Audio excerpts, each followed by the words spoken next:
They didn't even wait for her to leave the room. "Harrison, be serious. She's a firefighter. Well, look at her." The old man's voice was cold and certain. "She is not good enough for this family. And deep down, you know it." The whole dinner table went silent. The woman standing in the doorway felt the words hit her like cold water down the spine.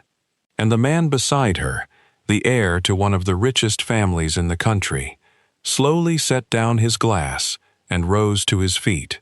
He looked at his own grandfather, the man who'd said it, and he ended the entire argument with one single sentence, a sentence that turned every cruel face at that table to stone. Because not one of them knew the truth. Not one of them knew what the woman they'd just called not good enough had already done for them. This is the story of Kate Sullivan. And the night a family learned exactly who they'd been looking down on. Kate Sullivan ran toward the things everyone else ran away from. She was 33 years old, and she was a firefighter, a good one of the best at her station, 15 years on the job, the one the rookies were told to watch and learn from. Kate had pulled people out of burning buildings. She'd cut crushed drivers out of wrecked cars on the side of the highway. She'd done CPR on a kitchen floor until her arms gave out, and then kept going anyway. She was a size 18. She was tall and broad and strong, with powerful arms and a powerful back, and a body built to carry unconscious grown men down ladders. And the world had spent her whole life telling her that body was a problem. She'd heard it all. From the time she was a girl. Too big, too tall, too loud. Not delicate, not ladylike, not the kind of girl boys take home. Her own aunts used to cluck about how she'd never find anyone if she didn't soften herself up, as if a woman strong enough to carry a person out of a fire was somehow less of a woman for it. Kate had made a hard kind of peace with it. Her body wasn't decorative. Her body was useful. Her body had saved lives, dozens of them. She'd decided, a long time ago, that she'd rather have a body that pulled people out of wrecks than a body that looked good in a magazine. Most days, she even believed it. But there's a special kind of lonely in being the woman everyone respects and no one chooses. Kate was good in a crisis and invisible everywhere else. She came home from shifts that would break most people, to a quiet apartment and a dog named Smokey, and she told herself it was enough. She had no idea that she'd already, a year ago, saved the life of the man who would one day try to destroy her happiness. And she had no idea she was about to fall in love with his grandson. It started with a fire.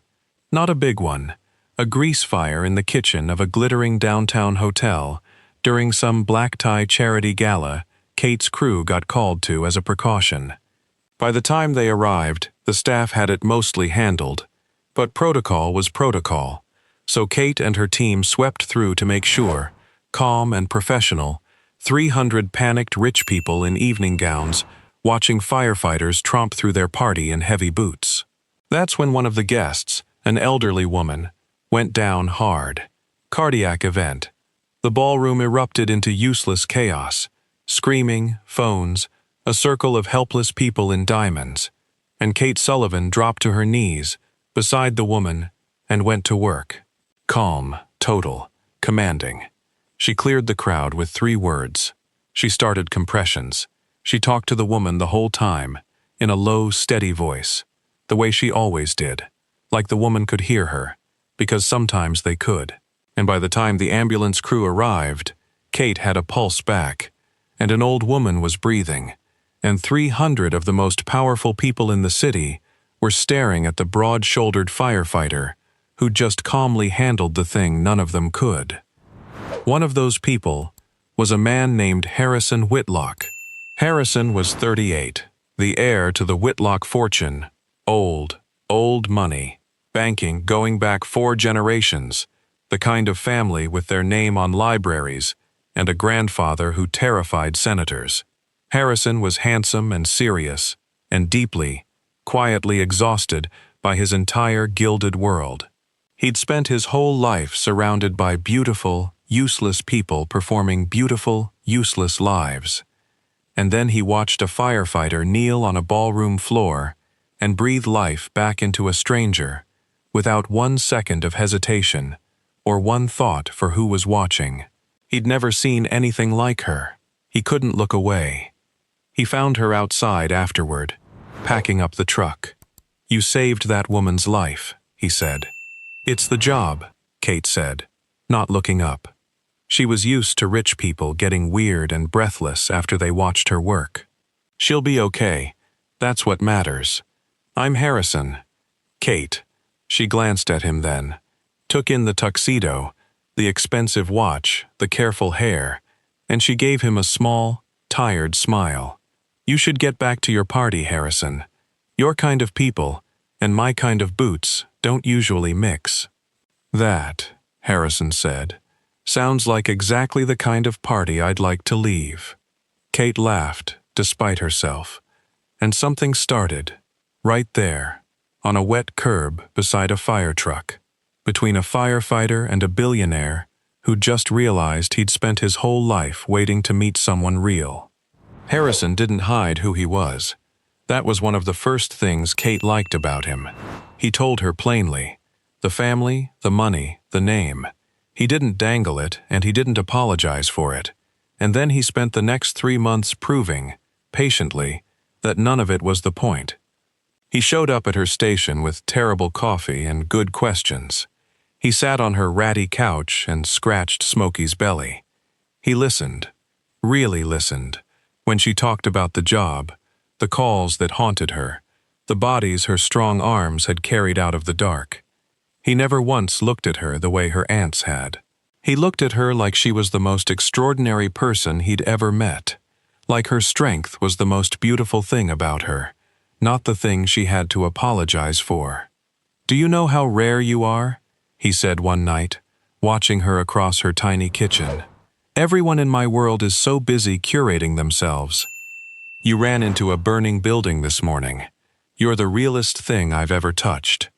Kate Sullivan, who had spent her whole life being respected and never chosen, felt herself fall, hard, despite every instinct that told her a firefighter and a Whitlock could never end well.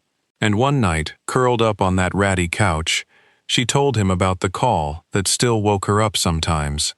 "There was one, last winter," she said quietly. "Bad wreck out on the Holloway Bridge. Black ice. Older guy. Alone in a fancy car. Hit the railing and flipped. By the time we got there, he was unconscious, trapped, and the engine was smoking. Could have gone up any second." She stared at her hands. "I cut him out, got him onto the ground, and then his heart stopped, right there on the side of the highway, and I did CPR in the freezing rain until the medics got there and we got him back." She shook her head.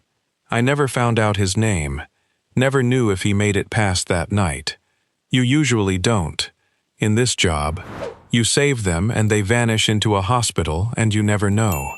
She looked up. "But I think about him. The old guy on the bridge. I hope he's okay. I hope somebody's been good to him." And Harrison Whitlock went very, very still. Because Harrison knew that bridge. He knew that wreck. Last winter, his grandfather, Charles Whitlock, the iron patriarch of the entire family, had flipped his car on black ice on the Holloway Bridge, alone, late at night. He'd nearly died. The family knew the story by heart. How a firefighter had cut him out, how his heart had stopped on the roadside, how a first responder had brought him back in the freezing rain. They'd never gotten her name. Charles had been unconscious for all of it. The family had sent a stiff letter of thanks to the fire department and never thought about it again.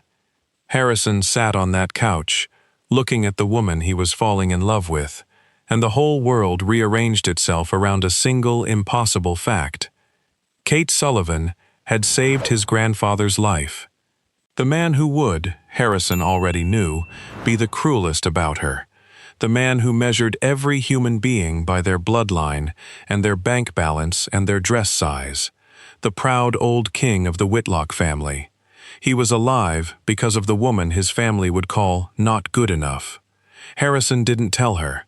He almost did, a dozen times, but she'd just said it herself. I never knew if he made it, you usually don't. And he watched her talk about it with no idea, no agenda, no thought of reward, and he understood something. If he told her, and then they told the family, Kate would always wonder if she'd been accepted because she'd earned it. Bought her way in with a life she'd saved. And Kate Sullivan should never have to earn being good enough. She already was. She always had been. So Harrison held the secret. He held it like a card he prayed he'd never have to play. The family found out about Kate, of course. Families like the Whitlocks always do. And they moved against her exactly the way Harrison knew they would. His mother, Margaret Whitlock, came first. Elegant, glacial, with a smile like the edge of a knife. She invited Kate to lunch, a test Kate didn't know she was failing simply by existing, and over the salads, Margaret got to the point. "You seem like a perfectly nice young woman," Margaret said, in the tone one uses for the help. "Which is exactly why I'm going to be honest with you, dear. You don't belong in our world. You'd be miserable in it, and you'd make Harrison miserable trying. The photographs, the events, the scrutiny, people would be unkind. About your background, about a delicate glance, your figure. I'm trying to spare you that." She slid an envelope across the table. "There's a check inside, a generous one, enough to change your life. All you have to do is end things with my son, cleanly, and walk away. Name a higher number, if that one's not enough." Everyone has a number. Kate Sullivan looked at the envelope. Then she looked at Margaret Whitlock. "Let me tell you something about my world, Mrs. Whitlock," Kate said, calm and level. "In my world, last Tuesday, I carried a 6-year-old out of a house fire, while his mother screamed on the lawn. In my world, I've held people's hands while they died, because there was nothing left to do but make sure they weren't alone. In my world, we don't have numbers. We have people we'd run into a fire for, and people we wouldn't." She pushed the envelope back across the table, untouched. "You just told me everyone has a price. That's the saddest thing I've ever heard, and I've scraped people off of highways." She stood up. "I'm not going to take your money. I'm not going to leave your son. And I'm not going to spend one more second letting you make me feel small. Thank you for lunch." And she walked out, leaving the check on the table. She thought that was the worst of it. She was wrong. The worst of it was the dinner. The Whitlocks summoned Harrison to a family dinner. The grand house, the long table, the patriarch at the head. And Harrison, who'd had enough, brought Kate, because he'd decided the family was going to meet the woman he intended to marry, and they were going to be civil, or they were going to deal with him. They were not civil. It started cold and got colder. Pointed questions about her people. Raised eyebrows at firefighter. Margaret's thin smile. And at the head of the table, old Charles Whitlock, the patriarch, the Iron King, 90 pounds of pride in a $1,000 suit, watched Kate with open contempt, like something the dog had dragged in. And finally, as Kate stood to excuse herself to the restroom, Charles said it. Loud, final, not even waiting for her to leave the room. "Harrison, be serious. She's a firefighter. Well, look at her." His cold eyes swept Kate's body, head to toe, and dismissed it. "She is not good enough for this family. And deep down, you know it. End this.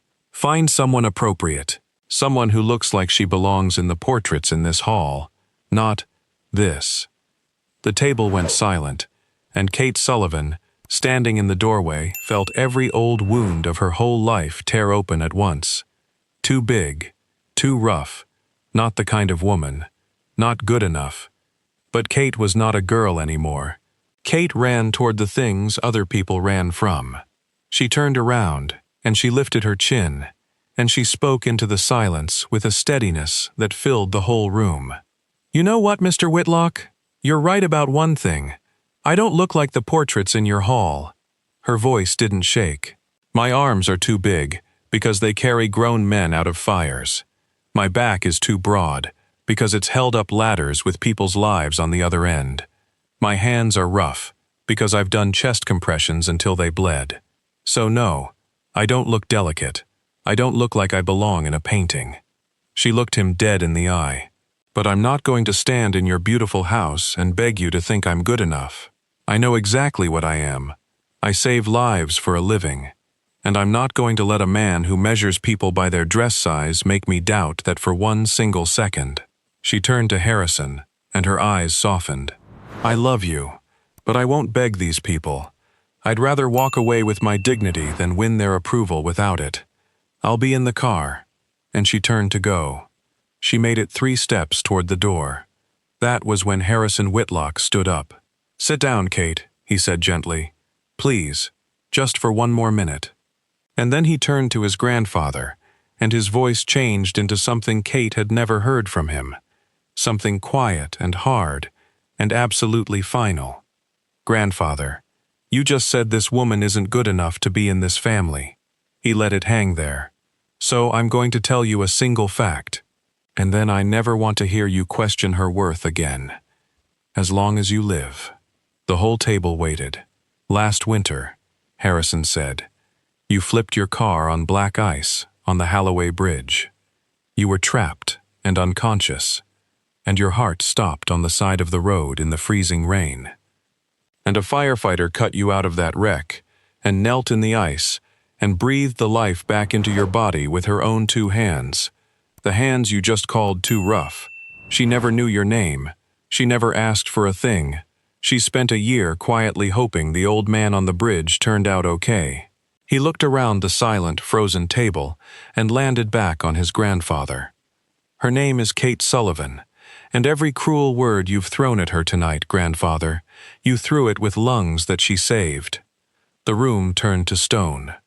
Kate Sullivan stopped dead in the doorway. The blood drained from her face. The old man on the bridge, the fancy car, the icy night, the stopped heart, the rain. It was him. It had been him all along. And at the head of the table, Charles Whitlock, the Iron King, the man who terrified senators, looked at the firefighter standing in his doorway, and something cracked in his ancient, proud face. His hand drifted up to his own chest, to the heart that had stopped on a bridge a year ago. The heart that was still beating only because of the woman he'd just called not good enough. "You," he whispered. "It was you." "I didn't know," Kate said, shaken to her core. "I swear to you, I had no idea it was you. I never knew your name. I would never. I didn't do it to." "That," said Harrison quietly, "is exactly the point. She didn't save you for a reward. She didn't save you to climb into this family. She didn't even know who you were. She knelt in the ice for a stranger, the same way she would for anyone, because that's simply who she is, all the way down." He looked at his grandfather. "You've spent your whole life deciding who's good enough, based on their name and their face and their bank account. And the woman you just dismissed is the entire reason you're alive to have an opinion. So I'll ask you, grandfather, one time, who, exactly, isn't good enough for whom?" The silence in that grand dining room was the loudest thing Kate had ever heard. And then Charles Whitlock did something his family had never once seen him do in 90 years. He stood up, slowly, his old joints protesting, and he walked the length of his own long table, past his stunned wife and his pale daughter, to the firefighter standing in his doorway. And the Iron King of the Whitlock family stopped in front of Kate Sullivan, and his eyes were wet. "I owe you my life," he said, his voice breaking. "And I have spent this entire evening insulting you for the crime of not looking like a portrait." He shook his head, and a tear slipped down his weathered cheek. "I am a foolish, foolish old man. I built my whole life on the idea that worth could be measured by the things I valued. And the most worthy person I have ever met just told me she'd rather keep her dignity than have my approval." He took her rough hands in his frail ones. "Young woman, you are not good enough for this family." He swallowed. This family is not good enough for you. And if my grandson has any sense at all, he will marry you before you come to your senses and realize you can do far better than the lot of us." And Kate Sullivan, firefighter, lifesaver, the woman they'd called too much her whole life, stood in that doorway with the old man she'd saved weeping over her hands, and finally felt the thing she'd never let herself believe, that her strength was never the problem. It was the most beautiful thing about her. Harrison crossed the room and took her in his arms. "I'm sorry," he murmured into her hair. "I knew. I've known for months. I figured it out the night you told me about the bridge. I didn't tell you, because I never wanted you to think you had to earn being good enough for us. You already were. The day I met you. On a curb, by a fire truck, telling me my kind of people and your kind of boots didn't mix." He pulled back to look at her. "And listen to me, Kate. I don't care what any of them think. I never did. If this family had thrown you out tonight, I'd have walked out the door behind you and never looked back. The money, the name, all of it. I'd give up every cent of the Whitlock fortune before I'd give up one day with you. You're the only thing in my entire gilded life that was ever actually real." "You'd give it all up," Kate whispered. "For a firefighter?" "For you," Harrison said. "There's a difference. And I'd do it without blinking." Kate Sullivan looked at this man who'd held a secret for months to protect her pride, who'd just offered to walk away from a fortune for her, and she did the bravest thing a woman who ran into fires for a living had ever done. She let herself be loved, exactly as she was. They were married the following summer. Old Charles Whitlock walked Kate down the aisle himself. He insisted. The stubborn old man said it was the closest thing to a privilege he had left. He spent the last good years of his life as her fiercest champion, telling anyone who'd listen the story of the firefighter who pulled him out of the ice, beaming with a pride he'd once reserved only for bloodlines and bank accounts. Even Margaret came around, slowly, the way frozen things thaw. It's hard to keep looking down on the woman who saved your husband's father, and harder still when she's the warmest person to ever set foot in your cold, beautiful house. Kate never quit the fire service. Harrison wouldn't have dreamed of asking. Instead, the Whitlock fortune, the one Harrison had been ready to abandon, quietly became the largest private supporter of firefighters and first responders in the country. Better equipment, mental health care for crews who carried too much, scholarships for the kids of the ones who didn't come home. Kate ran it all, with the same steady, commanding calm she brought to a burning building. The body they'd called not good enough spent the rest of its life pulling people out of the dark. One evening, long after, Harrison found his wife in the firehouse after her shift, still in her gear, sitting quietly the way she did after a hard call. "What's that look?" he asked, sitting down beside her. "Just thinking," Kate said, "about a dinner." And one sentence. She leaned her head on his shoulder. "My whole life, people looked at this body and saw something to fix.